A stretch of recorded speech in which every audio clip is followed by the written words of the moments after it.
Insurance limited के द्वारा। यहाँ पे हम बात करेंगे अगर हम आपके अलग अलग बातों के बारे में, जैसे कि आपको यहाँ पे टोटल जो है 300 पोस्ट पे वैकेंसी को निकाला गया है, जिसके रिगार्डिंग अगर स्टेट वाइज अगर वैकेंसी को देखें तो ये सभी स्टेट वाइज वैकेंसी यहाँ पे दर्शाए गए हैं। स्टूडेंट्स याद ये भी ध्यान रखिएगा, जितने भी स्टेट वाइज वैकेंसी है, अगर आप किसी भी स्टेट से भरते हैं, किसी भी स्टेट से आप भर सकते हैं यहाँ पे। हालांकि अगर आप किसी भी स्टेट से भरते हैं तो उस स्टेट के जो लैंग्वेज है उसको भी ध्यान जरूर दीजिएगा। यदि आप तेलंगाना से भर लीजिए और आपको तेलुगु या फिर उर्दू नहीं आती है तो आपका सिलेक्शन वैसे भी नहीं होने वाला, क्योंकि लास्ट में आपका सिलेक्शन प्रोसेस में आपका एक रीजनल लैंग्वेज टेस्ट भी होने वाला है, जो कि हम आपको आगे बताएंगे। तो ऐसा ध्यान से रखिएगा, किसी के लिए भी तो भर सकते हैं, लेकिन आप अपने लैंग्वेज को भी जरूर ध्यान दीजिएगा। अगर आपको हिंदी आता है तो हिंदी से रिलेटेड जितने भी स्टेट्स हैं उसको आप भर सकते हैं, सिंपल।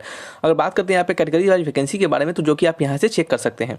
नेक्स्ट बढ़ते हैं, आपका जो एप्लीकेशन है वो 1/2/2024 से 15/2/2024 तक इस फॉर्म को भरा जाएगा स्टूडेंट्स। और टीयर 1 जो एग्जामिनेशन होंगे वो 2/3/2024 को रखा गया है सैटरडे को, और टीयर 2 एग्जामिनेशन के लिए आपको इन्फॉर्म किया जाएगा। और प्रत्येक एग्जामिनेशन के एडमिट कार्ड आपको प्रायर 7 दिन पहले आ जाएंगे एग्जामिनेशन के। उसके लिए आप हमारे टेलीग्राम चैनल से भी जुड़ सकते हैं, लिंक आपका डिस्क्रिप्शन बॉक्स में दिया गया है। डिस्क्रिप्शन बॉक्स में डिफेंस ट्यूटर जॉब अपडेट के नाम से चैनल है, ठीक है, डिफेंस ट्यूटर जॉब अपडेट के नाम से चैनल है, जिससे आप जाकर जुड़ जाइए, ताकि आपको वहाँ पे रिजल्ट कब आएंगे, एडमिट कब आएंगे, तमाम जानकारी वहाँ पे हम देते रहते हैं स्टूडेंट्स।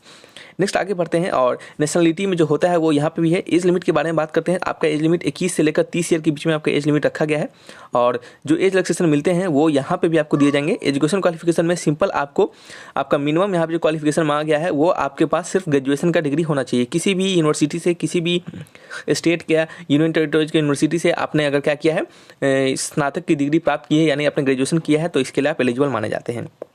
हम यहाँ पे बात करेंगे यहाँ पे अब नेक्स्ट बचे हुए जानकारी, जो कि हमारा है सिलेक्शन प्रोसेस के बारे में। आपका यहाँ पे सिलेक्शन प्रोसेस स्टूडेंट्स दो एग्जामिनेशन में होंगे, जैसे कि हम प्री एग्जामिनेशन और मेंस एग्जामिनेशन के नाम से जानते हैं। प्री एग्जामिनेशन में आपके क्या क्या पूछे जाएंगे? प्री एग्जामिनेशन में 100 क्वेश्चन होंगे, 100 मार्क्स के क्वेश्चन होंगे, 60 मिनट का समय दिया जाएगा, और आपके देखेंगे हिंदी इंग्लिश दोनों लैंग्वेज में क्वेश्चन होंगे। पहला जो इसमें क्वेश्चन होगा वो इंग्लिश लैंग्वेज टेस्ट होगा, जो कि सिर्फ इंग्लिश में होगा। फिर दूसरा रीजनिंग होगा, फिर तीसरा न्यूमेरिकल एबिलिटी होगा, और हिंदी इंग्लिश दोनों में न्यूमेरिकल एबिलिटी और रीजनिंग के क्वेश्चन दिए जाएंगे। प्री एग्जामिनेशन जो भी स्टूडेंट्स निकाल लेंगे उनको मेंस एग्जामिनेशन के लिए बुलाया जाएगा। ये आपके ऑनलाइन ही होंगे, ऑब्जेक्टिव टाइप पेपर होंगे। और यहाँ पे बात करते हैं सिलेबस जो होंगे इसके रिगार्डिंग, अगर यहाँ पे चेक करेंगे तो इंग्लिश होगा, रीजनिंग होगा, न्यूमेरिकल एबिलिटी, कंप्यूटर नॉलेज होगा, और टेस्ट ऑफ जनरल अवेयरनेस होगा, ठीक है।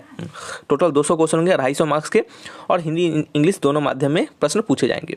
जिन स्टूडेंट्स का एग्जामिनेशन निकल जाएगा प्री और मेंस, ठीक है।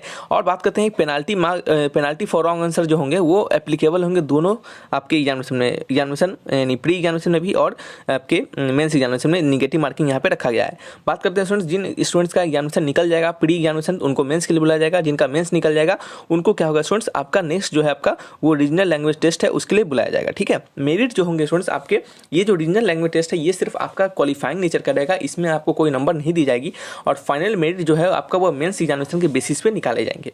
रीजनल एग्जामिनेशन में क्या होंगे स्टूडेंट्स, ध्यान से सुनिएगा। कैंडिडेट जो भी शॉर्टलिस्टेड होंगे मेंस एग्जामिनेशन में, उनको कॉल किया जाएगा रीजनल एग्जामिनेशन टेस्ट के लिए, जो कि उनके सेलेक्टेड सेंटर पे होंगे, और उस सेंटर के लिए आपको बताया जाएगा। देखिए स्टूडेंट्स यहाँ पे ध्यान से पढ़िएगा। Candidate applying for vacancy under state और union territory other than their domicile states और union territory have appear and qualify regional language test, यानी आप जिस स्टेट्स और यूनियन टेरिटरी से बिलोंग करते हैं उसको छोड़कर यदि आप किसी दूसरे स्टेट और यूनियन टेरिटरीज के लिए फॉर्म को भर रहे हैं, तो उस स्टेट और यूनियन टेरिटरीज की जो रीजनल लैंग्वेज है, यानी वहाँ के जो लोकल लैंग्वेज है, उस लैंग्वेज का आपको टेस्ट करवाया जाएगा, और वो लैंग्वेज आपको अच्छे से बोलने आना चाहिए ही, ठीक है। अगर वो लैंग्वेज में अच्छे से आप नहीं बोल पाते हैं, परफॉर्म नहीं कर पाते हैं, क्वालिफाई नहीं कर पाते हैं, तो आपको ऐसे ही कैंसिल कर दिया जाएगा आपके कैंडिडेचर को।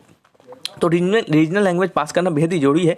इस कारण से स्टूडेंट्स हम आपको फिर से कहेंगे कि ध्यान से भरिएगा फॉर्म, और वही स्टेट के फॉर्म को भरिएगा जिस स्टेट के आपको रीजनल लैंग्वेज आता हो, ठीक है, यानी लोकल लैंग्वेज आता हो, ठीक है। ये इसका सिलेक्शन प्रोसेस है जो कि आपको अच्छे से समझ में आया होगा। बात करेंगे सेंटर के बारे में, तो सभी स्टेट्स के रिगार्डिंग सेंटर दिए गए हैं। जैसे कि टीयर 1 का एग्जामिनेशन सेंटर असम की बात करेंगे तो दिब्रुगढ़ और गुवाहाटी और जोरहट और सिलचर, और इस सभी में क्या होंगे आपके एग्जामिनेशन होंगे। टीयर 2 एग्जामिनेशन के रिगार्डिंग भी सेंटर यहाँ पे दिए गए हैं, जो कि आप यहाँ से चेक कर सकते हैं स्टूडेंट्स, ठीक है।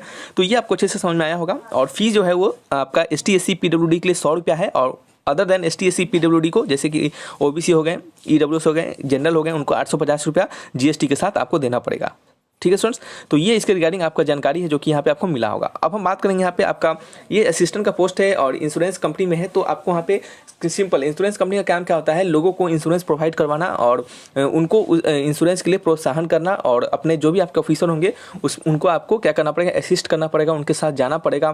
फील्ड वर्क भी हो सकता है आपका, और आपका जो ऑफिस वर्क है वो भी हो सकता है, डॉक्यूमेंट से रिलेटेड, तो ये सभी आपको वहाँ पे काम भी हो सकते हैं। वहाँ पे बात करते हैं यहाँ पे आपका पहला जो है आपका यहाँ पे ट्रेनिंग जो होगा वो आपका 6 मंथ का प्रोविजन पीरियड होगा, और इस प्रोविजन पीरियड में आपको अगर कंपनी के सभी डिमांड को अगर फुलफिल करते हैं अगर आप, तो आपको नेक्स्ट जो है वो 6 मंथ के बाद मेन आपका पोस्ट के लिए प्रमोट कर दिया जाएगा। यदि आप कंपनी की डिमांड को फुलफिल नहीं करते हैं 6 मंथ के लिए, तो ऐसा नहीं कि आपको निकाल दिया जाएगा, लेकिन आपको और भी कुछ महीनों तक आपको वहाँ पे प्रोविजन पीरियड पे ही रखा जाएगा। ठीक है स्टूडेंट्स, और ये सभी क्या होंगे आपके ट्रेनिंग कह सकते हैं, ट्रेनिंग के पीरियड होंगे। ठीक है, बात करते हैं यहाँ पे ये आपको बेनिफिट्स क्या मिलेंगे। तो आपका जो स्केल ऑफ पे होगा वो आपका लगभग 22,000 से लेकर 62,000 के बीच में होंगे। और बात करते हैं इनिशियल आपका जो पेमेंट रहेगा वो किसी भी मेट्रो सिटी के रिगार्डिंग आपका 37,000 रहेगा, और प्लस इसमें आपको क्या होंगे आपके जो बहुत अलग प्रकार के अलाउंसेस भी मिलेंगे, जैसे कि आपका डोमिसाइल मेडिकल अलाउंस मिलेगा, membership of group mediclaim policy आपको मिलेंगे, फिर लीव ट्रेवल अलाउंसेस मिलेगा, फिर आपका हॉस्पिटलाइजेशन एक्सपेंसेस मिलेगा, सभी तमाम आपको चीज़ें वहाँ पे दी जाएगी। ठीक है, तो कह सकते हैं आपका इनहैंड सैलरी जो रहेगा वो आपका एक कह सकते हैं 40K प्लस ही रहने वाला है। ठीक है, तो ये क्या है इसके रिगार्डिंग आपका सैलरी बेनिफिट्स भी आपको समझ में आ चुका होगा। Selection process